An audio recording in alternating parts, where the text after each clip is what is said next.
Everyone, and thank you for joining us today for this important announcement.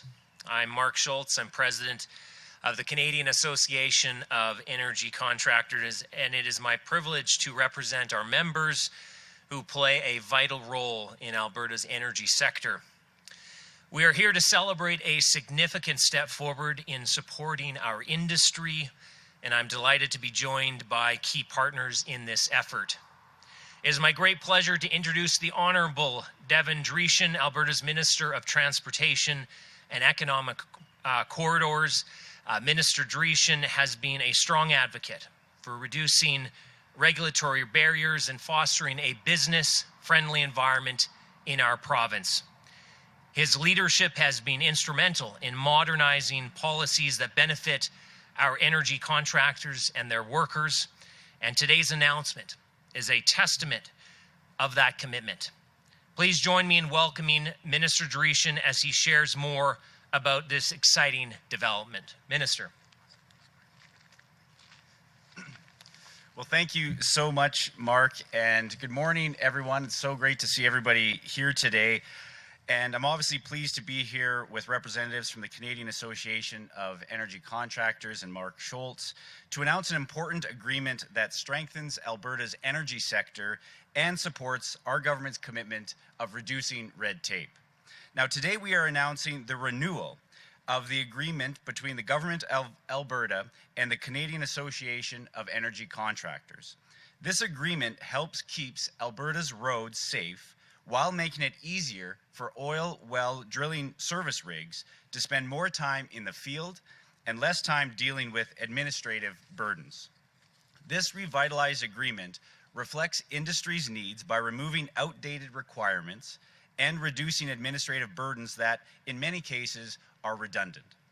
Now, let me say that the Canadian Association of Energy Contractor members have significant training protocols and a high compliance rate with our current regulations. And now we are building off that proven safety record by including key improvements in this agreement, with the formal inclusion of the Canadian Association of Energy Contractors members being able to participate in our DriveWise pre-clear program. Now, the DriveWise program utilizes technology that helps eligible trucks bypass weigh stations, saving drivers time and reducing delays on our highways. To qualify to be part of the DriveWise program, companies have to meet safety benchmarks, and only companies that meet these safety standards will be exempt from routine stops at vehicle inspection stations. Now, this agreement also continues our work to align Alberta's rules with those in Saskatchewan and Manitoba, providing consistency across Western Canada for industry operators. Now, by modernizing this agreement, we're delivering on our promise to cut red tape and support Alberta businesses. I want to thank the Canadian Association of Energy Contractors for their partnership and ongoing work to help keep Alberta's energy sector strong. This updated agreement is a win for Alberta's industry, for safety across the province, and for Alberta's economy. Now, with that, I'd like to invite Mark back to the podium to give remarks.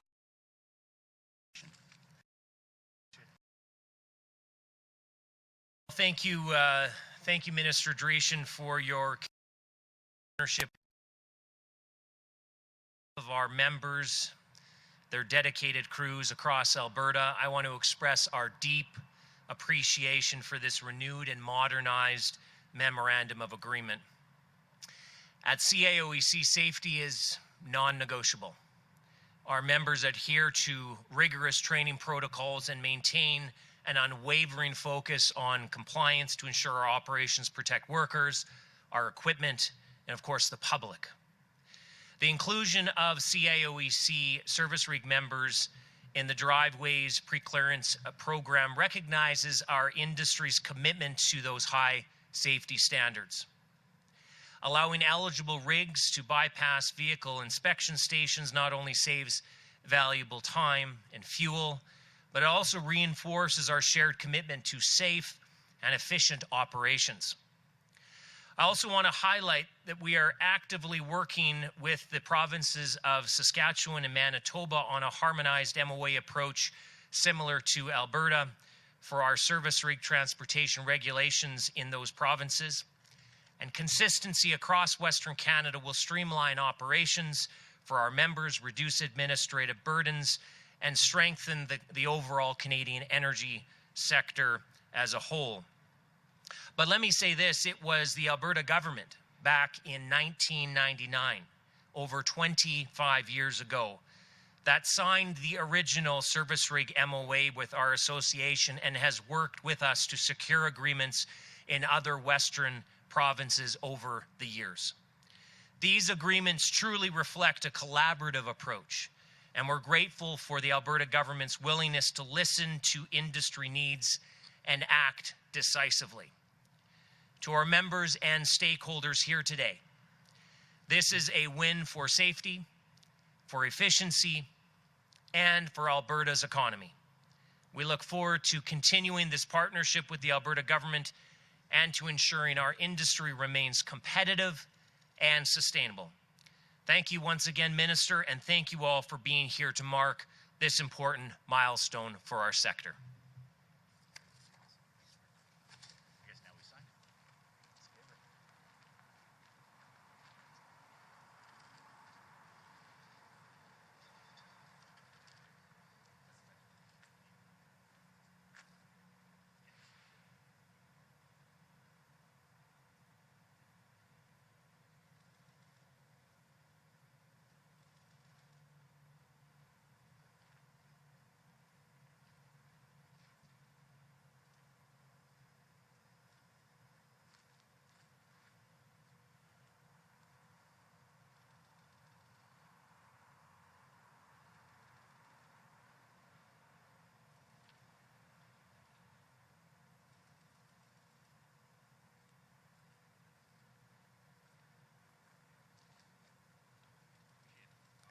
Okay, we're going to go into Q&A.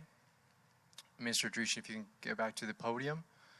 I'm going to allow the reporters in person. If you have any questions, please state your name, outlet, one question, one follow-up.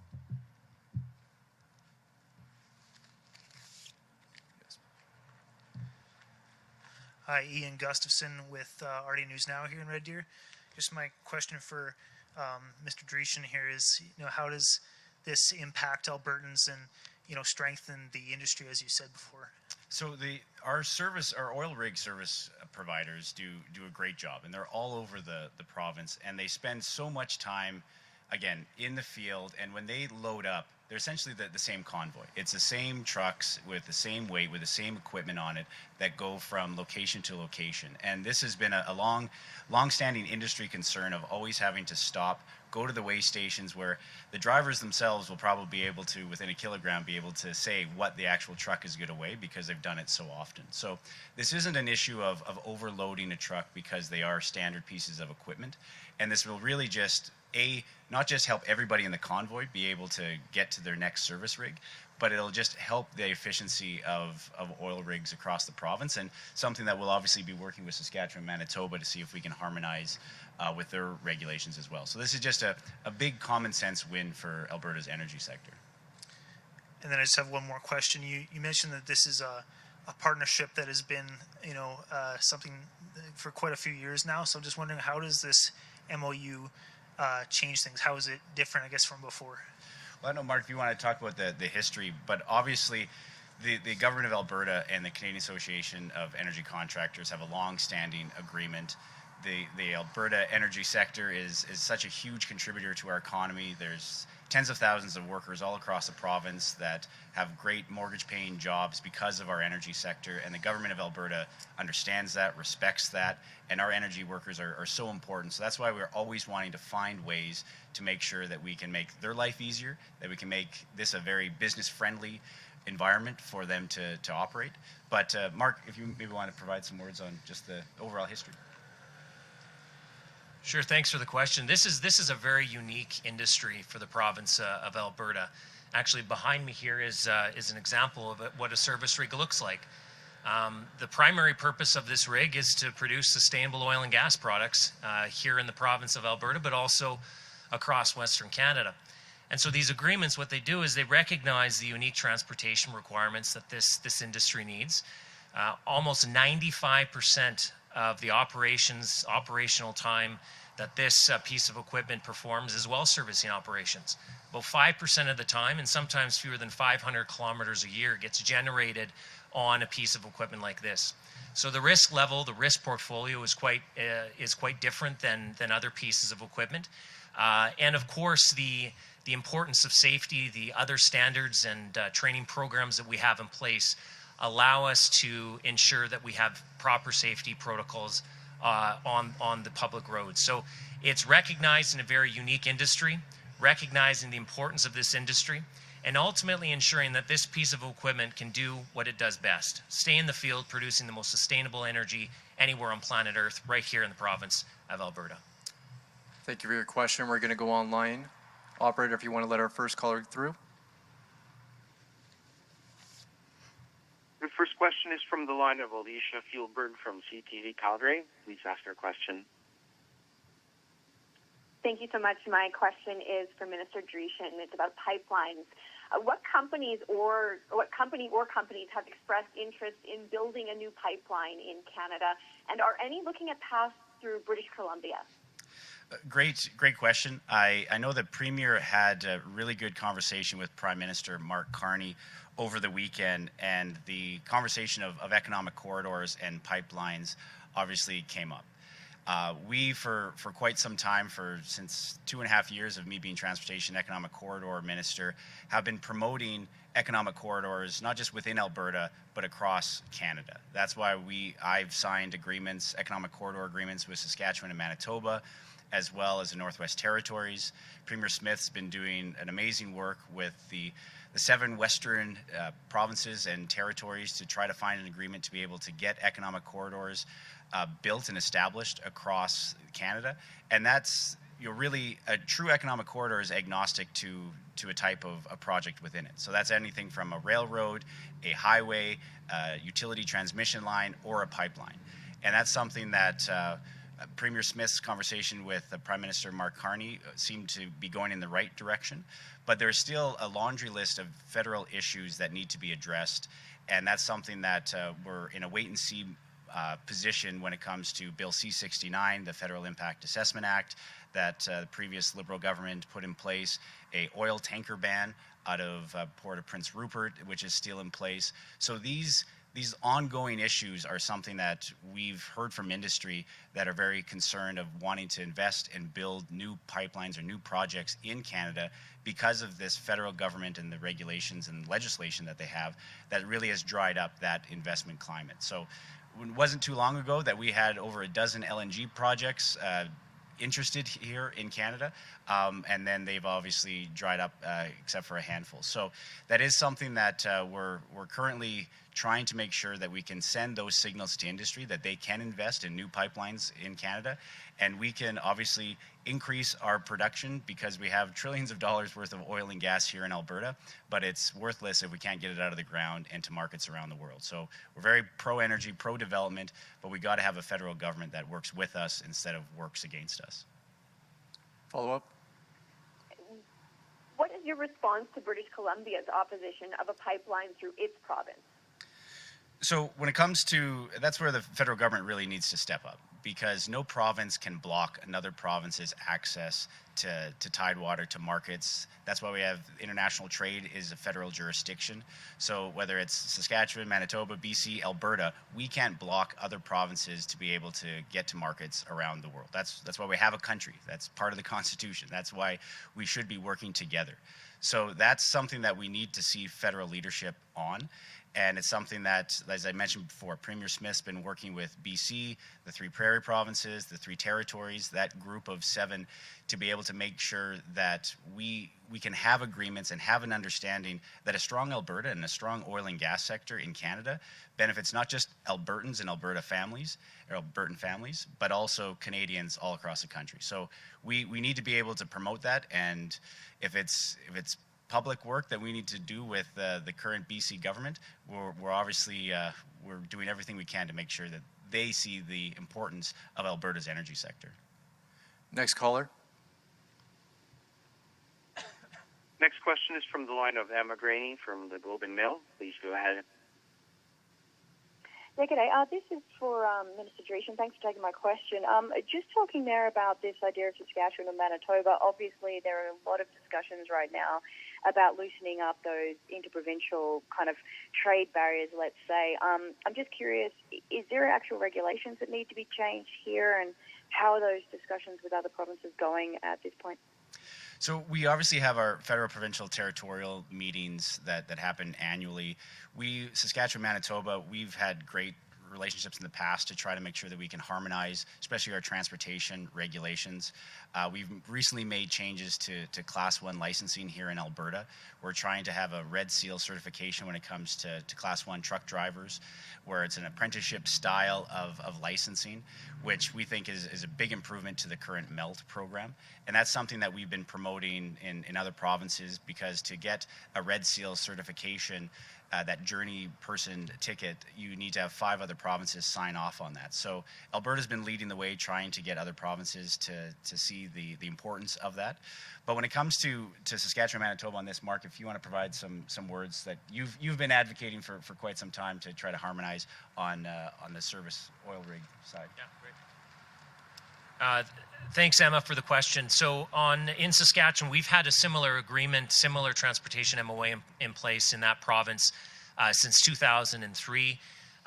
In 2020, Premier Kenny and Premier Moe signed an MOU that worked to harmonize service rig regulations, and in fact made significant changes to the Saskatchewan MOA that dovetailed and aligned quite nicely and closely with the Alberta MOA. So we have been operating under very close regulatory consistency and harmonization between Alberta and Saskatchewan.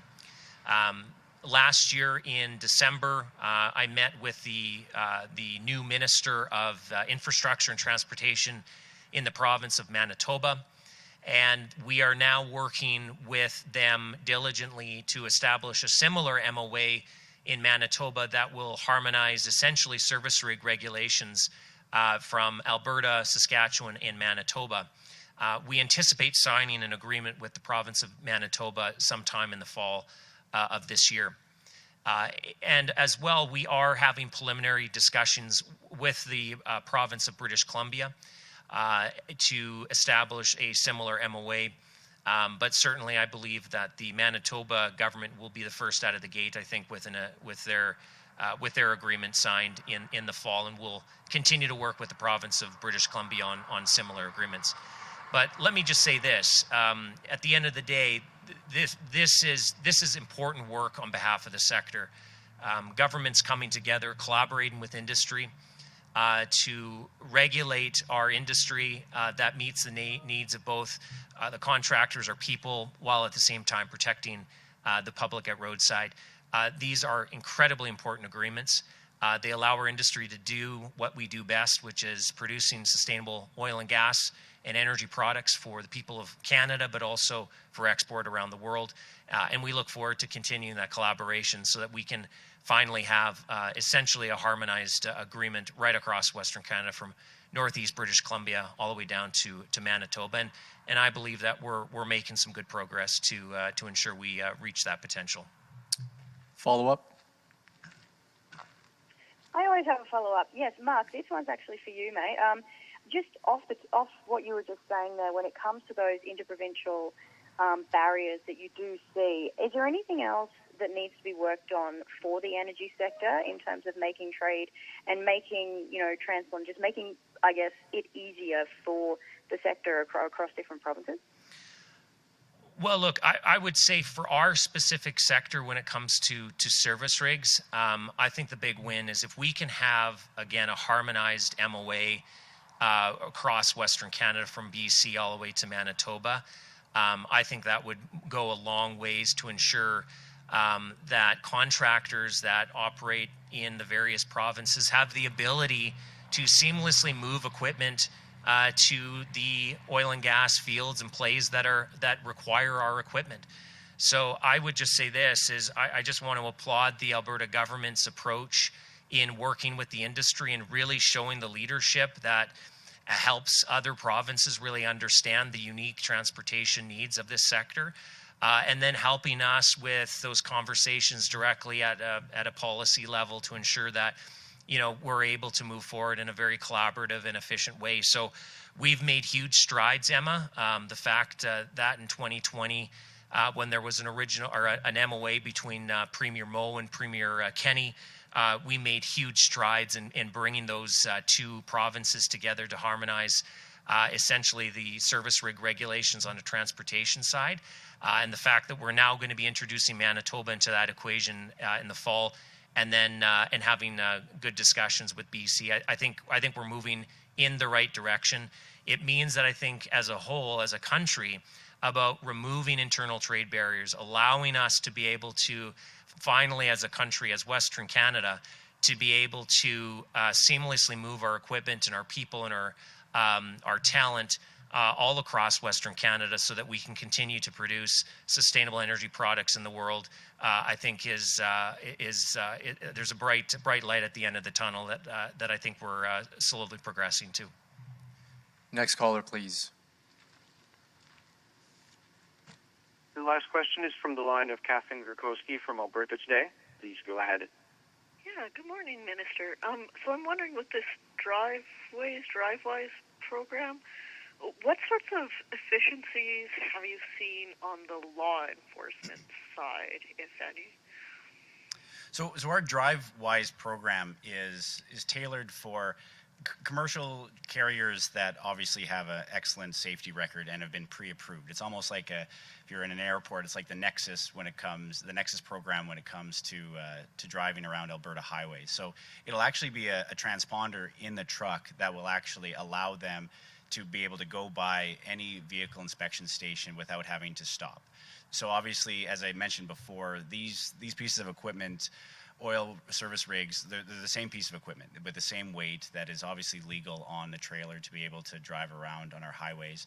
So being able to bypass these vehicle inspection stations versus always having to pull off the highway and stop and wait and actually get weighed, that's the genesis of the DriveWise program. And again, is for select carriers that obviously have an excellent safety record. And obviously the members here for the Canadian Association of Energy Contractors have that in spades. So that's the reason why we're trying to reduce this red tape and this barrier for oil well service rigs.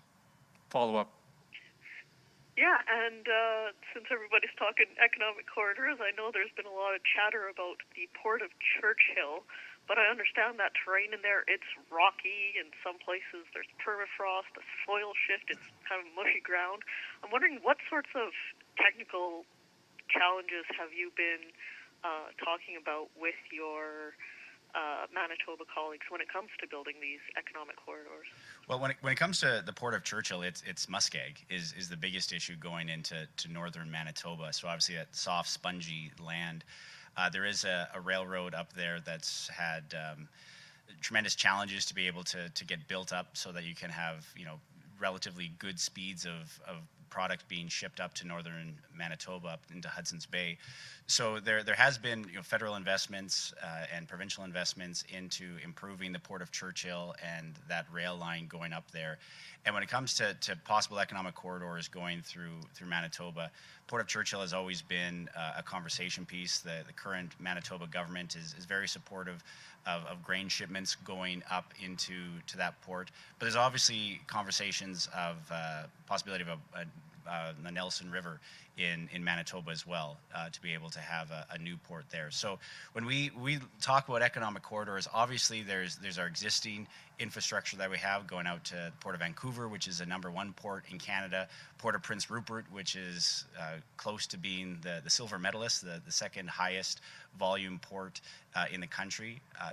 And then obviously going out to Ontario, there's talks of even going through James Bay of new ports. So there's tremendous opportunities if we can have a federal government that works with provinces to be able to build this type of nation building infrastructure, whether it be railways, highways, pipelines, utility lines, to be able to get our products in all of our provinces to markets around the world. Because we're a huge exporting country, and Alberta is a huge exporting province, and we produce more food and energy than we can ever possibly consume. So we need to get those products to markets around the world, and Port of Churchill is obviously in the conversation. Thanks, everyone. That concludes the announcement. And I just wanted to thank Dave from Treeline Well Services for hosting us here today. Beautiful area, and thanks so much for having us here. Really appreciate it. But thanks. Thanks, everyone.